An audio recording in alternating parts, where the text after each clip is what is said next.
Welcome to James Stewart's Calculus Early Transcendentals 9th edition. We're doing question number 7. The instruction says to differentiate, which just means to take the derivative.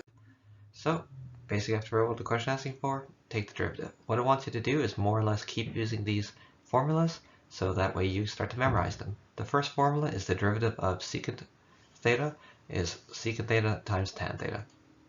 And the second formula is the derivative of tan theta is secant squared theta. Those are the two formulas you need, so let's jump right in. I put the formulas on the left for reference in case you want them, but the first thing to notice is that, oh look, there's a multiplication, which is a big hint you need to use the power rule. Whenever there's a multiplication of two terms and they both involve the variable, you're going to have to use the power rule. So if you look, the secant has the variable inside it, the tan has the variable inside it. So when we take the derivative, the power rule basically says you try taking the derivative of just one with the other one left alone, and then you add it, and you take the derivative of the one that you previously left alone and leave the other one alone. So in this case, with the first term, I'm taking the derivative of tan x, and with the second term, I'm taking the derivative of sec x, and whatever is left is just left alone. So the derivative of tan x is secant squared x. So in the first term, we just get the original secant squared times secant squared. In the second term, the derivative of secant x is secant x tan x. You end up with just a tan x, secant x, tan x.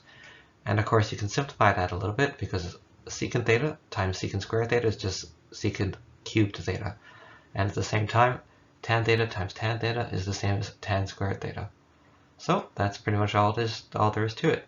You just basically look everywhere where you see the derivative rule and you apply what the derivative is equal to. Then you do a little bit of simplification and combine everything together and make it look nice. And that's it. You're done. The number one thing to take home here is whenever you see a multiplication between two terms involving the variable, it's a big glaring hint. You're going to have to use the power rule. So if you're looking for the solution to another problem, go ahead and just put the chapter and section number from this textbook down below, and I'll do my best to jump ahead and solve that one. If you're working out of a different textbook, I might not necessarily have the textbook, so you might just have to email me a picture of the question. My email address is in the description, and I hope you guys have a good day. Thank you, and please consider liking this video so other people can see it.